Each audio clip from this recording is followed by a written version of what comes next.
We have Matt Schumer, something big is happening with AI. And lastly, we have To Serve Man, the rapid rise of AI compute and AI data centers.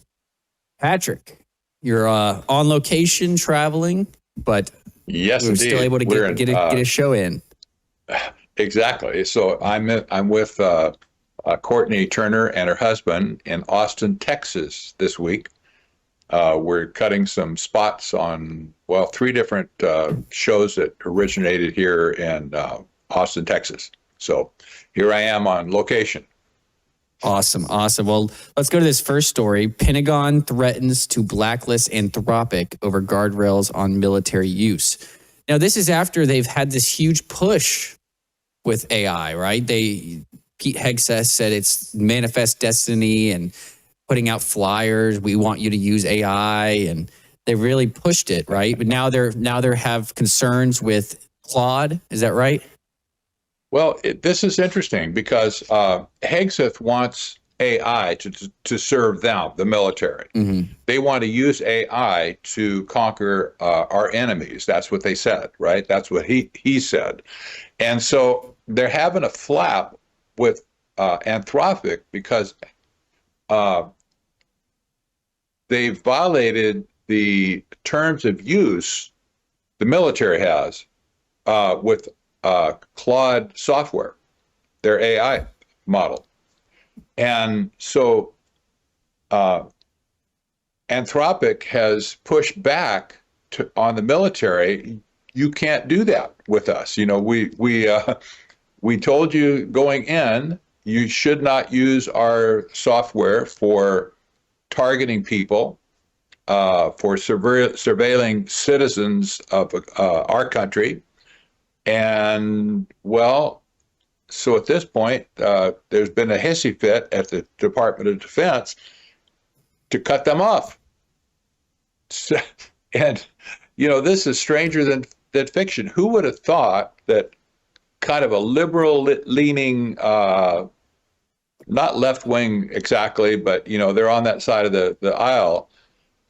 They've dug their heels in, and, you know, they're very strong against the military using their software to do things like extract, Maduro from Venezuela. You know, so you can't make this up. Which, according to the article, they did use Claude for that without Anthropic's knowledge. The problem. Supposedly. This was the problem because Claude is used by Palantir and their suite of tools, right? Mm-hmm. So, in other words, Palantir doesn't have their own brand of AI. They sort of do, but nevertheless, they use the XAI, they use Claude, and also OpenAI. Mm-hmm. So, yes, so Anthropic found out from Palantir, oh, yes, as a matter of fact, we used your software was in play and probably in the fishing boat thing as well, where the fishing boat got, the drug cartel boat was blown out of the water. That was probably used there as well. So Anthropic says, you know, we don't like that at all. We want you to stop it, or, well, Hegseth now is saying, well, we'll fix it for you. You're just cut out of the mix altogether. And he said, so now all of a sudden the Defense Department wants to make Anthropic like a foreign entity. Mm-hmm. And then Elon Musk came out and he's just railing against Anthropic, saying they're evil, and they're racist and anti-human. He said they hate whites, Asians, heterosexuals, and men. Really? Okay. Well, how about Elon's XAI? That it doesn't do any of that stuff, does it? Yeah. I think he's happy to pile on, right? Because this is one of his competitors. And they were pretty big. I kept seeing their commercials. I didn't watch much of the Super Bowl, but even the little bit I watched, I saw like 2 or 3 Claude commercials. So they have some money. They do, and they're doing quite well with their models as well, especially with 4.6. Their Claude model just came out like last week. So, they're kind of at the top of the pack right now. They're leading the pack with AI, I think. And we'll talk about this in the next article. But at this point, yeah, everybody wants to take a shot at Claude. But the military, they want everything to go their way. And so when Hegseth says, well, we want to use your Claude we should be able to use it for any legal means or legal operation. Well, define legal. What does that mean to somebody like Hegseth? There was it legal, quote unquote, to extract Maduro from his country? I guess a lawyer is going to make the case somewhere along the way that, oh yeah, it was all legal. Well, where's the laws on our books against that? So one of the terms of service is that their AI should not be used for surveilling citizens, period. That kind of makes sense to me in a way. Yeah. It really does. You don't see that language coming out of Elon Musk. He'll surveil everybody in the country if he could. Same thing with XAI. There's no prohibition there at all. They're using surveillance software everywhere. And Amazon's doing the same thing. No matter if you agree with them or not, they have a right to put up guardrails on their system that they built. And I don't think they should be labeled a national security threat if they just say, hey, we don't want our systems being used for this and that, right? I mean, that's going a little too far, I think. It makes no sense to me that the Department of Defense should be making waves like this for them. But, the idea is, well, we're going to bully you now until you comply with us. Yeah. So I hope honestly, I hope that Anthropic digs its heels in and just tell them to, pound sand.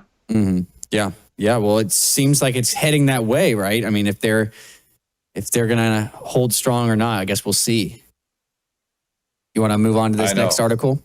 Yeah. This plays in for sure. All right. This one is Matt Schumer is the author of the article. Something big is happening with AI. And if I believe correctly, this is the article of the man who says he's a programmer, right? Yes. And he is saying that the way AI has evolved over the last couple of years, it's getting to the point where he can give it a project, walk away, come back, and there's no mistakes with the project. It's ready to go. This is exactly what he's saying. And I verified this myself just in the last few days. All of the dissing of AI along the way, that's not capable, can't do the job. It can assist programmers perhaps, but it's not. It's buggy. It produces slop code. All this nonsense along the way. What his case is now, well, that was true 6 months ago. But with these new releases now, that's not the case. And so he's saying, well, my job as a programmer is basically over because I can deliver applications or modifications of applications at will using simple English prompts to get it done. And it's not just a matter of writing the code itself, but launching the code, then testing the code like a human would do, and then making retrofitting changes to the code when errors are discovered or some other inefficiency is discovered. This is a game changer in his mind, and I concur at this point. This new release of Claude 4.6 is absolutely spectacular. It really is. That I'm not saying it's sentient. I don't think I will ever be sentient, but nevertheless, they've done something at this point to improve the whole model, to write code, debug it, and put it into production flawlessly. This hasn't been the case in the past, and so most of the commentators, by the way, even me to some extent, who write about AI, they're talking about the AI that existed, say, 6 months ago or 3 months ago. So it's not what one of his big point is it's not sufficient to talk in the past about AI. And this guy, you have to. This guy, Matt, he's not an anti-AI guy. He actually runs an AI startup. He says he's been investing in the space for 6 years and building his company for 6 years. But he's not just saying this is how great AI is and how awesome it is that he can do this. He thinks this is actually going to cause real problems. He says, I think we're in this seems overblown stage of something much bigger than COVID. Exactly. So he's sounding a warning, but he's also challenging people. Forget the search engine aspect of using AI. Dig into it and find out exactly what it can do for you and whatever job you're in. Mm-hmm. Well, we got to go to break. We'll be back here in just a moment with more.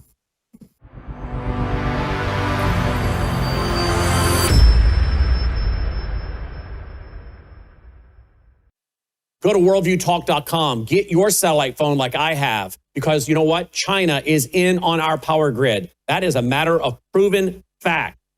If you want to have communications with your loved ones, your family, your children, maybe your spouse travels, maybe you have a child away at college, you want communication should the grid go down. That's why you need a satellite phone, worldviewtalk.com. But look what else they have. They also have solar generators. I have one of their solar generators. I have the Delta Echo 400, a solar generator. So I can, of course, charge my satellite phone. I can run my coffee pot. I can run my whole house if I want to. All the details are there at worldviewtalk.com, or use that number, 1-866-738-3224. They have very friendly operators that will explain to you their products, but you can explain to them what it is you're desiring to acquire. How much electricity are you wanting to generate with this solar generator? Well, they'll tell you what size you need. Worldviewtalk.com or 1-866-738-3224.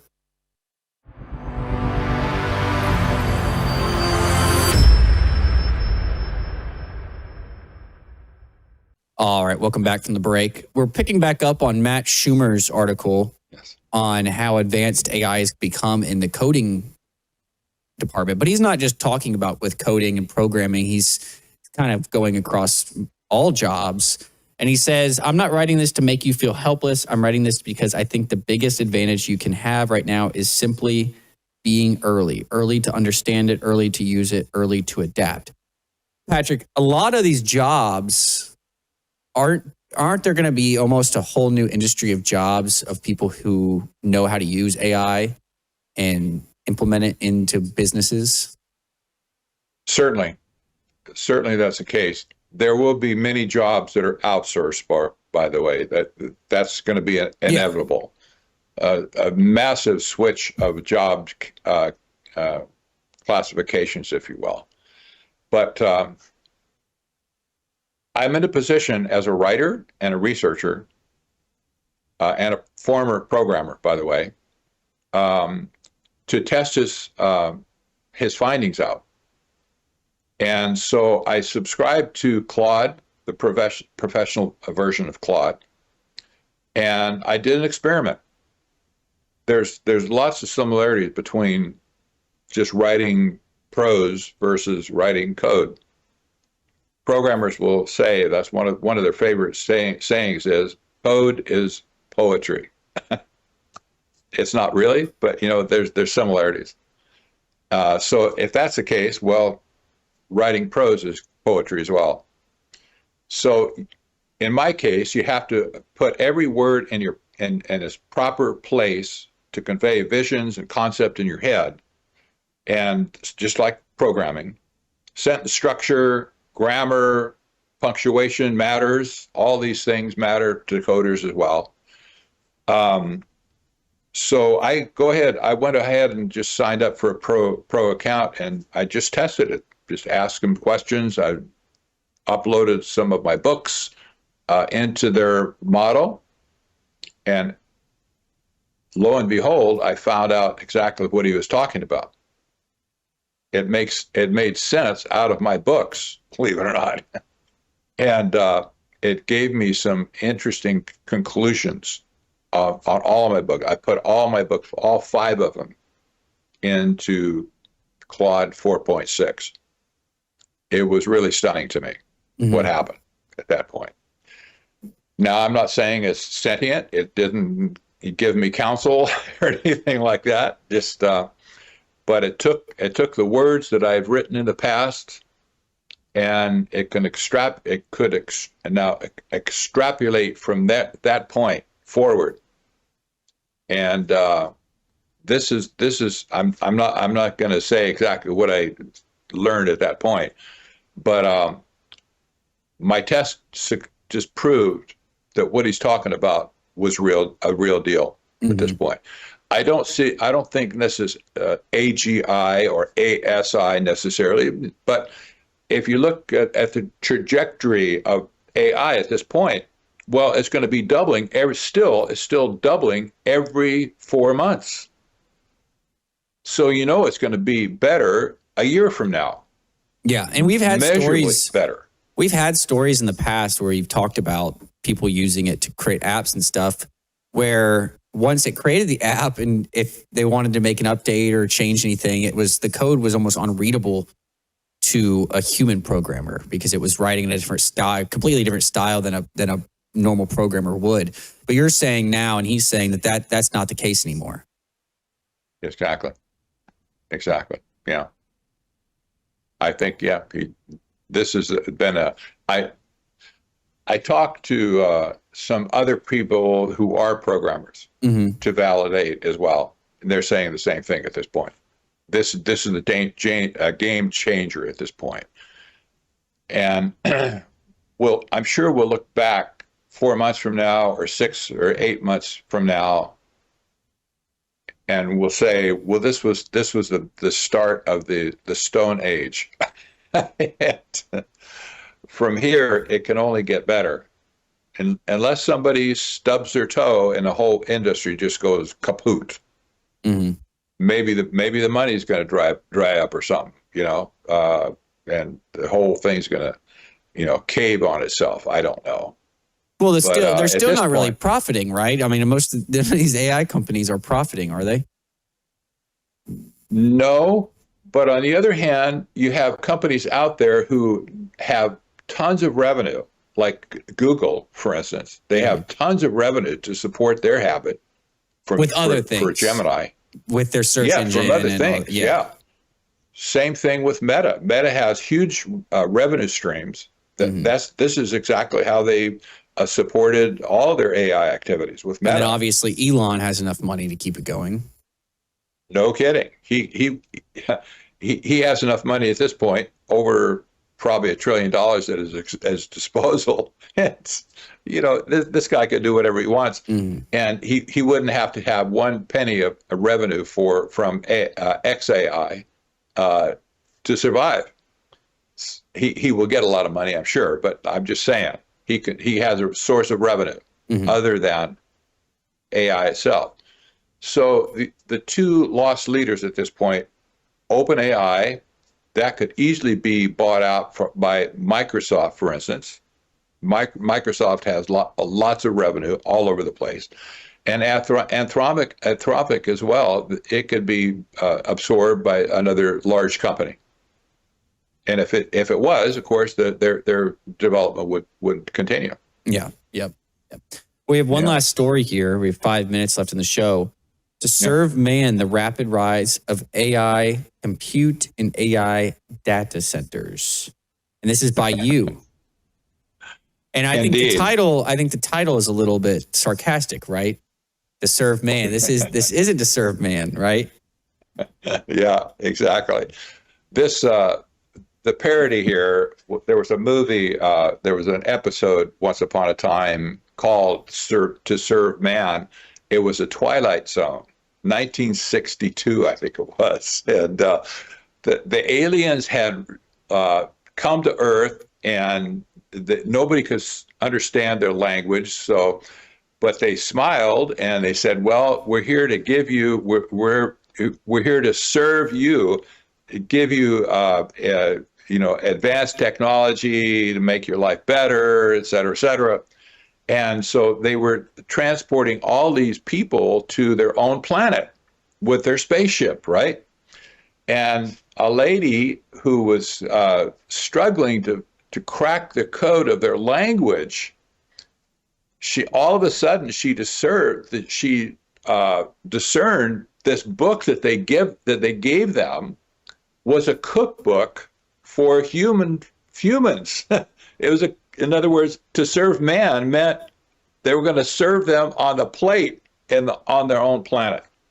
Now they didn't show that cannibalism, if you will, but it was a cute thing. But at this point, all of these AI companies, they say, well, we're gonna serve man. We're gonna serve up humanity to get advanced tech, abundance and all on whatever anything to enhance your labor, etc. We're going to serve man. Well, it turns out, yeah, they're going to serve man, but on their terms. And their terms is to cook us, not to eat us necessarily, but to cook us. And you see all of these other aspects coming out at this point with all of these institutional data centers being established all over the country. This capacity in total is so beyond your imagination at this point. We're talking millions of square feet of data centers, racks to almost infinity at this point. And the energy draw, of course, is legendary. But why on earth are they creating all of these data centers? Like a bum's rush at this point, right? Why is this necessary all of a sudden? Yeah. And well, the agenda is they're going to put us into a digital gulag at some point. And they have enough horsepower to do it now. And the AI models are getting so strong that they can also do that as well. Yeah, we've talked about this plenty of times too, how there's no way all these data centers are for chatbots and for our convenience, right? And like we've said, there's no monetization, there's no money in that, not enough to cover all the costs that they have. But if it's for control, then it's worth it. Exactly. Maybe we should close out with a clip from this video here. Just play it. We'll say goodbye now. And when the time is up, we'll close out. All right, here we go. The worst case scenario of everybody gets wiped out is a little bit different for the people making that decision. Because if I'm the CEO of DeepSeek and I make that AI that does wipe out humanity, and that's the worst case scenario, and it wasn't avoidable because it was all inevitable, then even though we all got wiped out, I was the one who built the digital god that replaced humanity, and there's kind of ego in that. Guys, AI scientist Tristan Harris just gave a banger interview on AI and AGI. Tristan said that the biggest risk of AGI is not the loss of jobs, but the concentration of power. As soon as the AGI breaks in, a few corporations will run the entire world, and even governments will have to bend to them. There will be no need left for human labor, as robots are going to replace humans at almost every job. Tristan said that humanity will lose the ability to steer its future. He said that if AI is not controlled now, it'll become devastating for all of mankind. I'm going to roll the video first, and I'll give my opinion as we go. So that's the thing that people really need to get, is that these companies are not racing to provide a chatbot to users. That's not what their goal is. If you look at the mission statement on OpenAI's website, or all the websites, their mission is to be able to replace all forms of human economic labor in the economy, meaning an AI that can do all the cognitive labor, meaning labor of the mind, so that can be marketing, that can be text, that can be illustration, that can be video production, that can be code production. Everything that a person can do with their brain, these companies are racing to build that. That is artificial general intelligence, general meaning all kinds of cognitive tasks. Demis Hassabis, the co-founder of Google DeepMind, used to say, first solve intelligence and then use that to solve everything else. Like, it's important to say, why is AI distinct from all other kinds of technologies? It's because if I make an advance in one field like rocketry, let's say I uncover some secret in rocketry, that doesn't advance like biomedicine knowledge, or doesn't advance energy production, or doesn't advance coding. But if I can advance generalized intelligence, think about all science and technology development over the course of all human history. So science and technology is all done by humans thinking and working out problems in any domain. So if I automate intelligence, I'm suddenly going to get an explosion of all scientific and technological development everywhere. All right. Well, we're all out of time. We'll be back next week. Until then, take care.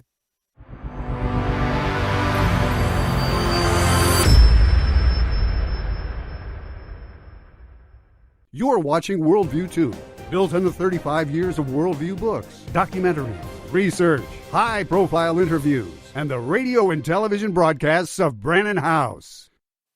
Go to worldviewtalk.com. Get your satellite phone like I have, because you know what? China is in on our power grid. That is a matter of proven fact. If you want to have communications with your loved ones, your family, your children, maybe your spouse travels, maybe you have a child away at college, you want communication should the grid go down. That's why you need a satellite phone, worldviewtalk.com. But look what else they have. They also have solar generators. I have one of their solar generators. I have the Delta Echo 400, a solar generator. So I can, of course, charge my satellite phone. I can run my coffee pot. I can run my whole house if I want to. All the details are there at worldviewtalk.com, or use that number, 1-866-738-3224. They have very friendly operators that will explain to you their products, but you can explain to them what it is you're desiring to acquire. How much electricity are you wanting to generate with this solar generator? Well, they'll tell you what size you need. Worldviewtalk.com or 1-866-738-3224.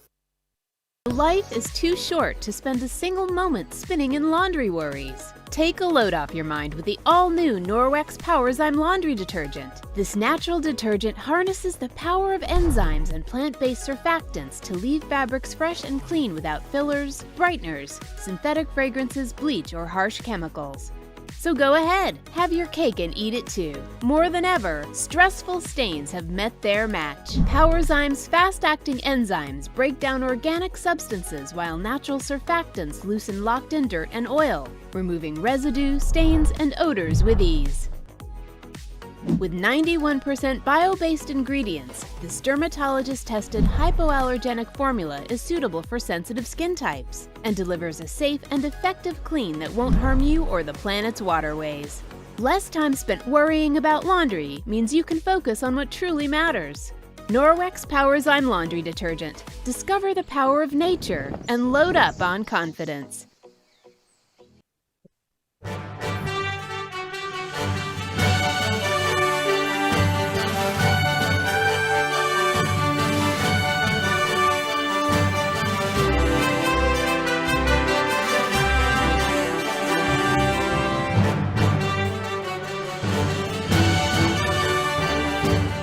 Welcome to Worldview Tube's Washington Report. It is February 16th, 2026. I'm joined by Jim Paff of theconservativecaucus.com. Jim, how are you doing this week? Well, doing well. I'm watching Washington, D.C. be Washington, D.C., so there's that. and whatever that's worth to the American people. But I think I'm with the American people. I think we'd like to see things change, and I think they're going to generally stick in with all the chaos because they know that there's a better life ahead of them. Well, let's start with the what's going on in D.C. with the House trying to pass a spending bill. I think most of it is for DHS, and the Democrats are stalling, trying to push back on reforms against ICE and DHS for body cameras and the different types of stuff. Let's watch House Majority Whip Tom Emmer discuss this on Fox and Friends. Okay, let's get into some of their demands. This is what they say. Make ICE agents show ID and wear body cameras. That's already happened to body cameras. Ban agents from wearing masks. Ban racial profiling. I'm not sure that's happening. Require a warrant to enter private property. Of course, they're trying to take this from the civil process to the criminal process. Are any of these things non-starters or anything that y'all can find compromise on? Well, first off, common sense. I mean, they want law enforcement agents to show ID when they don't want voters to show ID. There's no common sense here. This is all politics. They're talking around the issue. What they're doing, Lawrence, is they want reforms that, frankly, protect illegals and criminals at the expense of tax-paying citizens. Let's go after that warrant one. You already have administrative warrants, and Americans, if they were told the truth by these guys, would understand in order to get an administrative warrant, the defendant, the subject of the warrant, has already had full due process. Now they want what they say is a judicial warrant. And on its face, it sounds reasonable, right? Well, we got to get a judicial warrant. The administrative warrant is already the same thing. Putting a judicial warrant on top of that, you'll never get a judicial warrant in the timely manner that you need to get it. So the result? Mass amnesty, which is essentially what we had under the Biden administration. They want this again. They make it sound like it's something good. It's not. Yeah, Jim, what if some of these ICE agents and law enforcement officers are minorities? They don't know how to go get an ID, right? Yeah. Well, yeah, that's what Democrats think. I saw a really good video that had an interview of a couple white ladies saying how difficult and challenging it is for black people to be able, and the guy who played the video, it was a black guy. He portrayed himself like he was a monkey trying to figure out what a computer was, very a la 2001: A Space Odyssey. In other words, he was mocking these white people for pretending like black people are monkeys. You remember how people got upset with Donald Trump because there was that tiny clip on the end of a voter problem video that had Barack Obama and Michelle Obama out as monkeys. And that was bad. I mean, I criticized what had happened, and Donald Trump apologized for it. But the real problem with that is with Democrats. They really think black people are stupid. White Democrats think black people are stupid. And that's really egregious. But to go to Tom Emmer's point, everything Tom Emmer said is 100% correct. Let me put a fine point on this. 8 U.S.C. 1226, this is in the federal code, and this is the law related to this. This is specifically what it says, just to bolster Emmer's point. Quote, on a warrant issued by the Attorney General, an alien may be arrested and detained pending a decision on whether the alien is to be removed from the United States. Okay, this is what he's talking about with the judicial warrant. There is no judicial warrant for illegals. The law itself right now says that the Attorney General can issue a warrant. That's a process that goes outside of our typical legal system. Why was that put into the law? Because it's impossible when you have these sorts of circumstances to run people through the normal legal system in the United States. Before Joe Biden opened the gates wide to let millions of people into this country with no obstruction, it would have been bad enough to have hundreds of thousands a year, say, or maybe even 100,000 a year, have to run through our normal court process, jamming it up. That's why Congress wrote the law that exists in 8 U.S.C. 1226. They gave the Attorney General power to issue a warrant and to move the process through a court system that is outside of our court system. There's an administrative process. process. There are, in other words, here's one other capping point here. There are no illegal aliens who get the full scope of American rights in the judicial process when they come here illegally. That was designed by Congress. That's the way it is. Democrats want to change that because, as Tom